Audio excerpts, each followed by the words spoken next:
A'udzubillahi minasyaitonirrajim. Bismillahirrahmanirrahim. Assalamualaikum warahmatullahi wabarakatuh. Kembali lagi bersama Mang Sukir di channel Sampul Hitam yang tentunya akan berbagi cerita. Dan untuk cerita kali ini, Mang Sukir masih melanjutkan kisah yang sebelumnya yang berjudul Warung Soto Mbok Karsiem. Cerita ini ditulis oleh Eri Setiani. Sebelum Mang Sukir melanjutkan ceritanya, bagi teman-teman yang belum subscribe, silahkan subscribe channel ini dan nyalakan notifikasinya agar tidak ketinggalan cerita-cerita dari Mang Sukir. Oke, tak usah berlama-lama, langsung saja kita ke ceritanya. Selamat mendengarkan.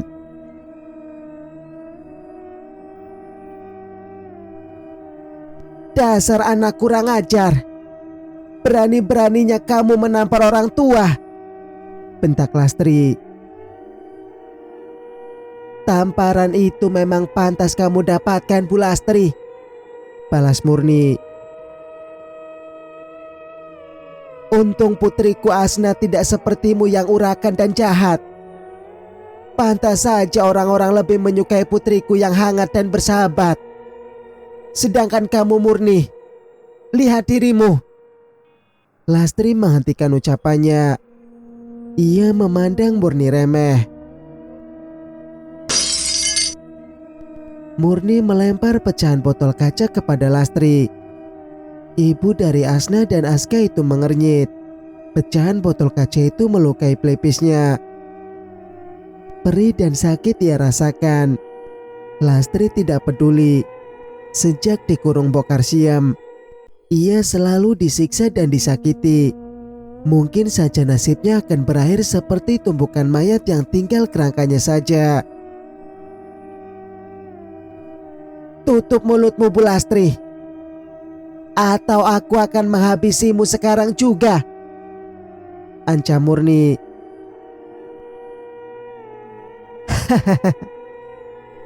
Kalian pikir aku takut mati setelah berkali-kali kalian siksa? Oke, benar kata Mbok.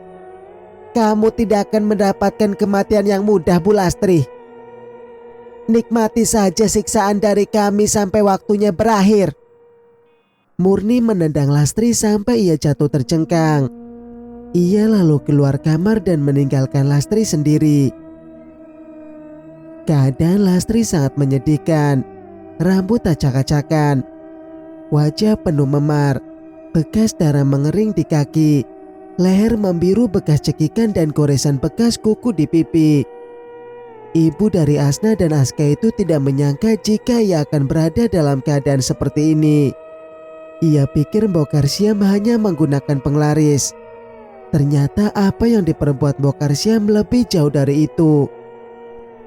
Ia adalah pengabdi setan yang tidak segan menghabisi nyawa seseorang. Dan kesalahan Lastri adalah datang untuk melabrak Mbok Karsiem berbuntut panjang. Keluarganya juga terancam bahaya akibat perbuatannya itu. Maafkan ibu, Pak, Asna, Aska. Lastri meratapi nasibnya. Ia merasa umurnya tidak akan lama lagi. Yang Lastri khawatirkan adalah keselamatan Asna dan Aska. Tadi ia mendengar suara kedua buah hatinya itu memanggilnya. Bagaimana mungkin Asna dan Aska tahu jika ia disekap Mbok Karsiem? Bukankah menurut yang Mbok Karsiem ceritakan, keluarga dan orang-orang menganggapnya sudah mati dimakan buaya? Ya Allah, lindungilah keluarga hamba dari kejahatan manusia-manusia pengabdi setan ini. Di tempat lain, Mbak, cepat naik motor. Kita pergi ke puskesmas sekarang. Aska menghentikan motornya dan meminta Asna untuk cepat naik ke atas motor. Asna gegas naik ke atas motor. Sesekali gadis itu meringis kesakitan. Belati milik Mbok Karsiem telah membuat jaket yang dipakainya robek.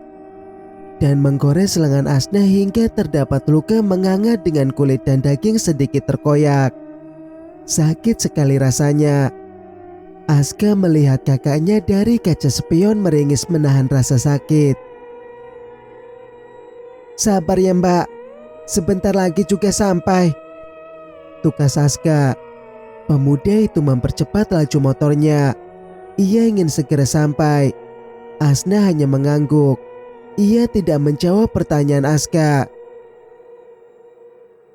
Sekitar 10 menit mereka telah sampai ke puskesmas. "Bu, tolong mbak saya," ucap Aska kepada bidan yang bertugas di sana. Bidan itu melihat ke Asna. Ia terkejut melihat lengan Asna tergores dan mengeluarkan banyak darah. "Kenapa dengan tangannya?" tanya bidan.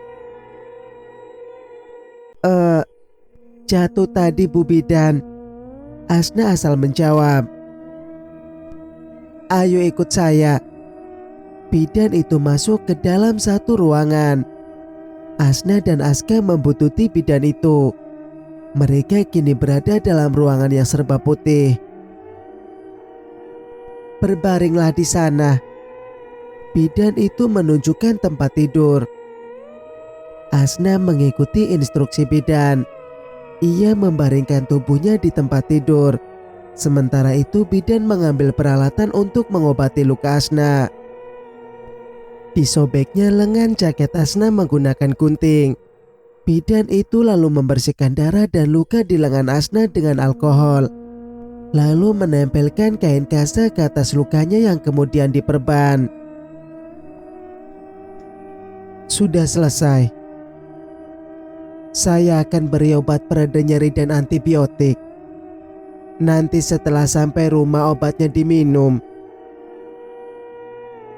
Bidan itu mengambilkan obat untuk Asna. "Terima kasih Bu Bidan," ucap Asna dan Aska serempak. "Lain kali hati-hati," tugas bidan itu sebelum Asna dan Aska pergi meninggalkan puskesmas. Singkat cerita. "Ya Allah Nduk, apa yang terjadi denganmu?" Bude Parni menyongsong kedatangan Asna dan Aska. "Gak apa-apa kok Bude, hanya terluka sedikit." "Gimana ceritanya bisa sampai begitu? Apa Mbak?" Bude Parni menghentikan ucapannya ketika Abdul tiba-tiba sudah berada di sampingnya. "Tanganmu kenapa nah?" tanya Abdul. "Ini jatuh dari motor Pak. Lengannya tertusuk ranting dan terluka cukup dalam," ucap Aska berbohong. Abdul menggeleng. "Ada-ada saja masalah. Pusing Bapak ngerasainnya." "Bapak tidak perlu khawatir. Cuma luka dikit," tukas Asna. "Lain kali hati-hati mengendarai motornya kah? Bapak tidak mau terjadi apa-apa sama kalian." Suara Abdul meninggi. "Iya Pak, maaf," ucap Aska tertunduk. Asna menjatuhkan bobot tubuhnya ke atas kursi yang berada di ruang tamu. Aska pun begitu. Tujuan mereka mencari keberadaan ibunya di dalam rumah Mpok Karsiem. Malah lebih dikejutkan dengan penemuan kaki manusia di dapur rumah Mpok Karsiem. Bude Parni melongok ke dalam. Entah apa yang dilakukan wanita itu. Tak lama kemudian ia kembali mendekati Asna dan Aska. "Apa benar luka di tangan Asna akibat terjatuh?" tanya Bude Parni. Asna menggeleng. Gadis itu sedikit memejamkan mata. "Lalu apa penyebab luka itu nah?" Bude Parni menunjuk tangan Asna. Dahi wanita itu berkerut. Ternyata Mbok Karsiam lebih dari memakai penglaris, Bude, ucap Aska tanpa menjawab pertanyaan budenya. Maksudnya? Bude Parni menaikkan satu alisnya. Bude pasti terkejut mendengar apa yang kami temukan di dapurnya Mbok Karsiam, tugas Aska. Memangnya apa yang kalian temukan di sana? Terus di mana ibu kalian? Apa ibu kalian ada di sana? Rentetan pertanyaan Bude Parni terlontar. Sepertinya ibu memang disekap di rumah Mbok Karsiam. Namun belum sempat kami membebaskan ibu. Mbok Karsiam datang. Aku dan Mbak Asna lalu bersembunyi di bawah meja. Entah bagaimana Mbok Karsiam tahu kami bersembunyi di bawah meja. Ketika kami lari menyelamatkan diri, tiba-tiba Mbok Karsiam melukai tangan Mbak Asna hingga lengan jaketnya sobek dan melukai tangan Mbak Asna.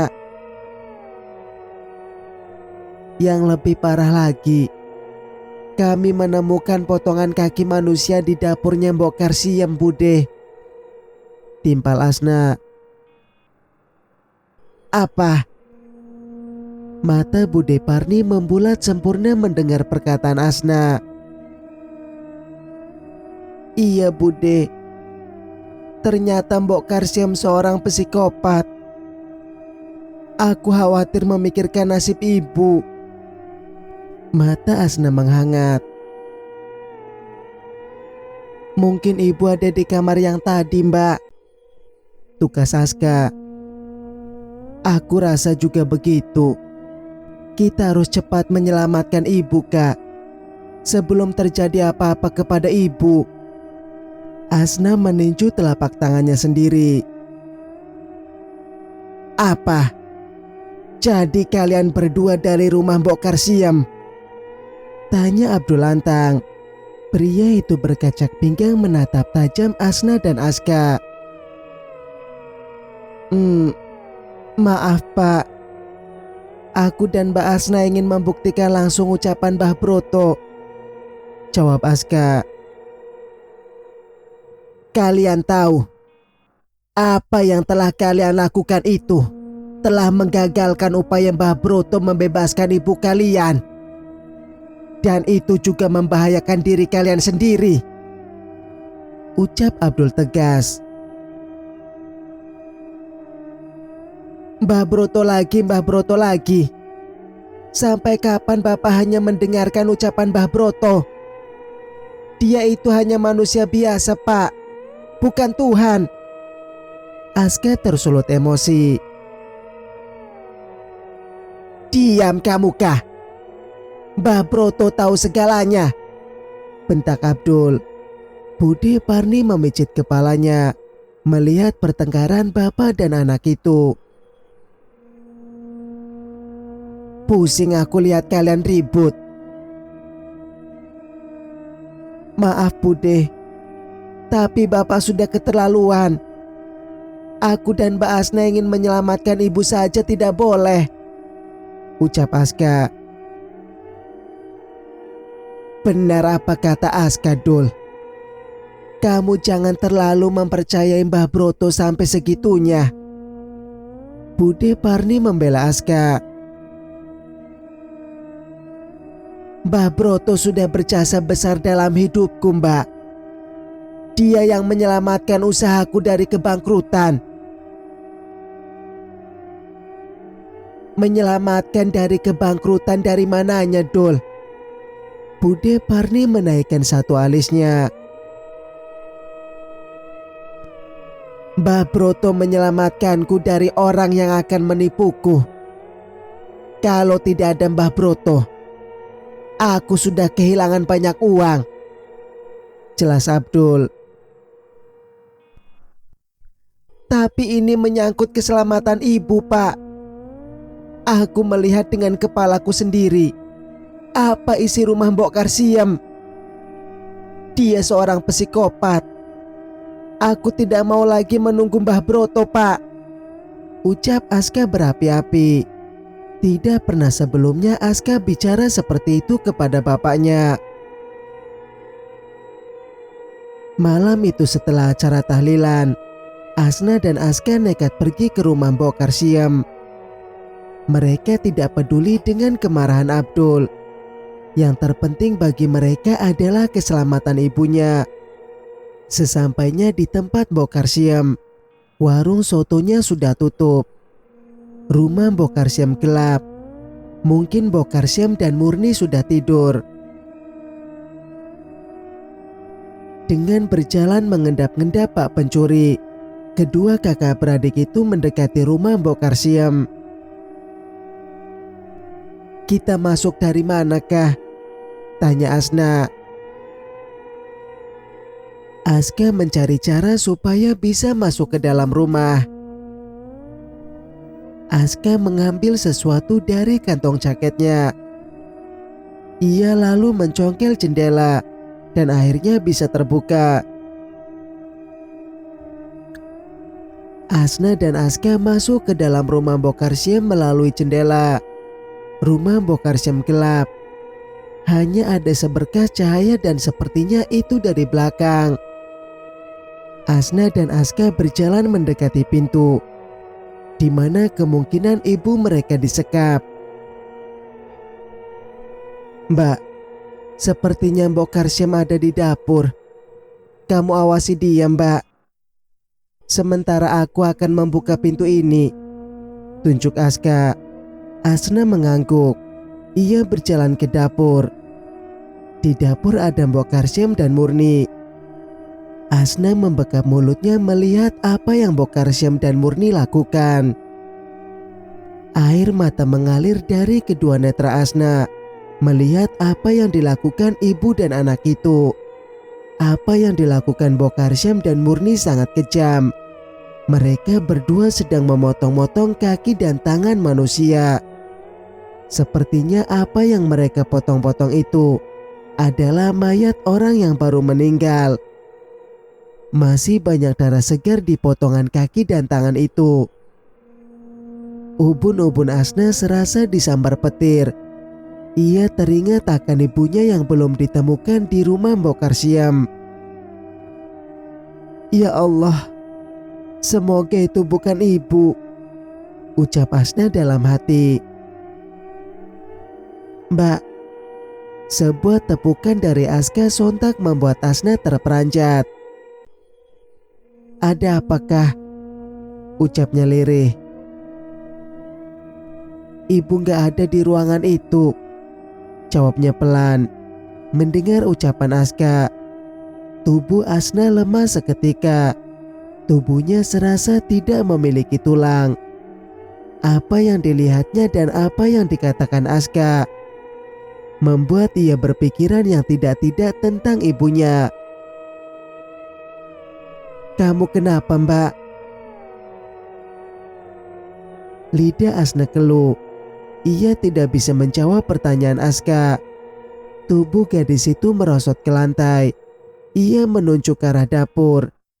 Aska memicingkan mata melihat apa yang ada di dapur. Ia sama terkejutnya seperti Asna tadi. Pelupuk mata Aska panas. Tangan pemuda itu terkepal dan rahangnya pun mengeras. Ia hendak pergi mendekati Mbok Karsiem dan Murni. Sebelum Aska melangkah lebih jauh, Asna menarik adiknya itu bersembunyi di bawah meja yang gelap. "Kenapa kamu mencegahku, Mbak? Apa yang mau kamu lakukan?" Asna bertanya balik kepada Aska. "Aku ingin memberi pelajaran kepada dua orang itu, Mbak." "Kamu lihat apa yang ada di tangan mereka itu? Mereka membawa pisau yang tajam. Sedangkan apa yang kamu bawa? Kamu ingin mati konyol di tangan mereka." Aska meraup wajahnya. Ia sedikit kesal dengan Asna. Tapi apa yang kakaknya katakan itu ada benarnya. Aku takut kalau yang mereka potong-potong. Aska menggantungkan ucapannya. Air matanya tidak dapat dibendung lagi. Kita pulang saja dulu, Kak. Asna mengusap air matanya. Ia begitu tegar, padahal hatinya hancur. Aska mengangguk. Ia mengikuti Asna yang keluar dari bawah meja. Secepat mungkin mereka keluar dari rumah Mbok Karsiem. Sebelum meninggalkan rumah Mbok Karsiem, Asna dan Aska melihat seseorang berdiri di dekat dapur. Dari posturnya sepertinya itu seorang laki-laki. Tak lama kemudian Mbok Karsiem keluar menemui laki-laki itu.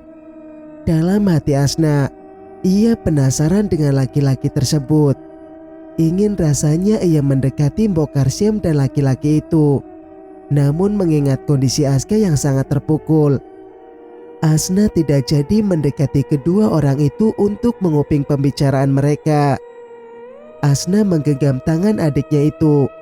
Walaupun Asna sangat terpukul melihat apa yang terjadi di rumah Mbok Karsiem, tapi ia tidak serapuh Aska. Aska mengendarai motor sambil menangis terisak-isak, hingga ia tidak fokus dan kehilangan keseimbangan. Motor yang dinaiki kedua kakak beradik itu pun terjatuh. Biar aku saja yang di depan, Kak. Asna mendirikan motor setelah ia berdiri. Ayo Kak, kita pulang. Ajak Asna dengan suara bergetar. Aska tak menjawab panggilan Asna. Ia menangis terisak-isak seperti anak kecil. Aku tahu kamu pasti sangat terpukul. Aku juga, Kak. Tapi kamu jangan seperti itu. Kita harus kuat demi ibu. Kita harus membalas semua perbuatan Mbok Karsiem. Ucap Asna berapi-api dengan air mata yang menganak sungai. Aska mendongak. Membalas perbuatan Mbok Karsiem. Asna mengangguk mantap. Sebagai jawaban pertanyaan Aska, kedua kakak beradik itu malah kembali menaiki motor dan pulang ke rumah. Dengan Asna yang berada di depan. Ia lebih kuat dan tegar daripada Aska. Dalam hati Asna penuh dengan amarah dan dendam kepada Mbok Karsiem. Begitu hampir sampai di rumahnya, ia melihat seorang tergeletak di pinggir jalan. Asna menghentikan motornya. Ia memicingkan mata demi melihat siapa orang yang tergeletak di pinggir jalan itu. Sedangkan Aska tidak peduli dengan apa yang terjadi. Sepertinya aku tidak asing dengan orang itu. Asna turun dari motor dan mendekati orang yang tergeletak di pinggir jalan itu. Mata Asna membulat sempurna setelah ia tahu siapa orang yang tergeletak itu. Aska, kemari! Teriak Asna. Aska bergeming. Ia tidak peduli dengan panggilan Asna. Ia sama sekali enggan melihat Asna. Hatinya hancur, remuk redam. Aska! Asna kembali meneriaki adiknya itu. Namun lagi-lagi Aska tidak mengindahkan panggilan dari kakaknya itu. Ia tetap tidak bergeming. Tatapannya kosong. Asna sedikit kesal kepada Aska karena ia sama sekali tidak menjawab atau melihat kepada Asna. Asna memeriksa denyut nadi orang itu dan ternyata masih ada. Ibu! Asna memeluk orang yang tergeletak di pinggir jalan, yang ternyata adalah ibunya sendiri. Ibu, apa yang terjadi denganmu? Asna memeluk ibunya erat. Kondisi ibunya sangat menyedihkan. Aska kemari. Ini ibu. Aska menoleh ke arah di mana Asna berada. Di pinggir jalan Asna berjongkok di samping perempuan yang tergeletak. Gegas pemuda itu mendekati kakaknya dan perempuan yang ada di samping kakaknya. Ibu, pekik Aska. Ia lalu menghambur memeluk ibunya. Ibu masih hidupkah? Ucap Asna dengan mata berbinar. Ayo kita bawa pulang, Mbak. Kasihan ibu. Asna dan Aska membawa ibunya pulang menggunakan motor. Lastri ditempatkan di kursi belakang, diapit oleh Asna dan Aska. Keluarga dihebohkan dengan kepulangan Aska dan Asna membawa ibu mereka. Ya Allah, kalian ketemu ibu kalian di mana? Tanya Bude Parni. Begitu adiknya dibawa masuk ke dalam rumah oleh keponakannya. Kami bertemu ibu pingsan di jalan, Bude, tukas Asna. Bawa ke kamar saja. Ibu kalian pasti kedinginan di jalan, titah Abdul. Kedua anak Abdul itu menuruti perintahnya. Dibawanya Lastri ke kamar. Dibaringkannya Lastri ke tempat tidur. Asna menyelimuti tubuh ibunya yang dingin. Benar apa kata Mbah Broto? Ibu kalian akan tergeletak di tepi jalan. Mbah Broto sudah berhasil menyelamatkan ibu kalian, tukas Abdul. Asna memutar bola mata malas. Menyelamatkan ibu dari mananya? Batin Asna. Panggil Bunita ke sini kah? Pinta Bude Parni. Iya Bude. Aska berdiri. Ia berjalan ke pintu. Tunggu dulu kah? Ini sudah malam. Bapak ada ramuan untuk mengobati luka ibumu. Ke rumah Bunitanya besok saja, larang Abdul. Ia lalu keluar kamar. Aska menarik napas kasar. Sejak sering minta bantuan kepada Mbah Broto, sikap Abdul berbeda jauh dari sebelumnya. Kalau sudah begitu mereka tidak bisa apa-apa. Ini, tempelkan ke luka-luka memar di tubuh ibumu. Abdul menyerahkan sebuah buntalan dari daun pisang kepada Aska. Apa itu, Pak? Asna mengernyitkan dahi. Itu obat dari Mbah Broto, jawab Abdul. Coba bawa sini, Kak, ucap Asna kepada adiknya. Aska membuka buntalan dari daun pisang itu. Sebuah kain putih dengan bau wangi menusuk indera penciuman di dalamnya. Asna melihat dengan seksama kain apa itu. Sepersekian detik kemudian ia mendelik setelah tahu kain apa itu. Bapak yang benar saja. Masa kain kafan digunakan untuk mengobati ibu? Tukas Asna. Sudah lakukan saja apa perintah Bapak. Ibumu akan segera sadar setelah kamu menempelkan kain kafan itu ke lukanya. Kain kafan itu sudah diberi campi-campi oleh Mbah Broto. Bapak nggak takut apa dengan apa yang telah Bapak lakukan? Itu musyrik, Pak. Musyrik. Percaya sepenuhnya itu kepada Allah Subhanahu wa Ta'ala, Sang Pemilik kehidupan, ucap Asna tegas. Tahu apa kamu tentang semua itu? Kamu bapak sekolahkan tinggi-tinggi hanya untuk menggurui bapakmu ini, ha? Bentak Abdul. Sudah, Dul. Biar aku saja yang menempelkan kain itu ke luka Lastri. Kamu keluar saja dari sini. Kasihan Lastri kalau dia sadar. Kalian malah bertengkar.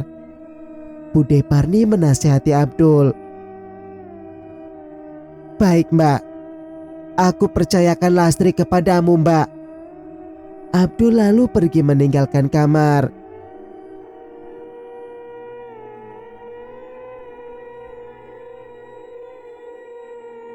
Bersambung. Nantikan kelanjutan ceritanya di video berikutnya. Wassalamualaikum warahmatullahi wabarakatuh.